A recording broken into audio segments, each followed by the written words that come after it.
તો દિવાળી આવી ગઈ છે અને તમે પણ તમારા ઘરના સુશોભન માટે આવી જ ખીલીઓ લગાડી અને દિવાલને તમે બગાડી નાખો એ પહેલાં હું તમને એક પ્રોડક્ટ બતાવવા માગું છું, જેની લિંક છે એ તમને ડાબી બાજુ ખૂણામાં એફિલિએટ લિંક તમને જોવા મળી જશે. એકવાર ખાલી ભાવ ચેક કરી આવો કે તમને આ એક વસ્તુ છે એ એક પીસ છે એ તમને કેટલામાં પડે છે, અને આ એક પીસ તમારા ઘરની દિવાલ છે એને બગડતા અટકાવી શકે.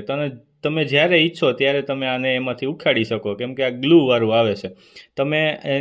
તમે જોઈ શકો કે આ તમે લટકાવી દો અને તમે એમાં સિરીઝ લગાવી હોય કે કોઈ સુશોભનની કોઈ પણ ફોટો ફ્રેમ લગાવી હોય તો એ તમે લગાવી શકો. માત્ર પાછળથી પ્લાસ્ટિક છે એને ખેંચી લેવાનું છે અને દિવાલ ઉપર તમારે એને ચિપકાવી દેવાનું છે, બરાબર. અને તમે અહીંયા જોઈ શકો કે આ દિવાલમાં કોઈ પણ પ્રકારનો હોલ પાડવો પડતો નથી. અને તમે અહીંયા અમારા ઘરમાં જે આ ફોટો ફ્રેમ છે એ પણ એની ઉપર લગાવેલી છે. અને તો દિવાળી ઉપર તમારા ઘરને શણગારો એ પણ તમારા ઘરની દિવાલને બગાડ્યા વગર.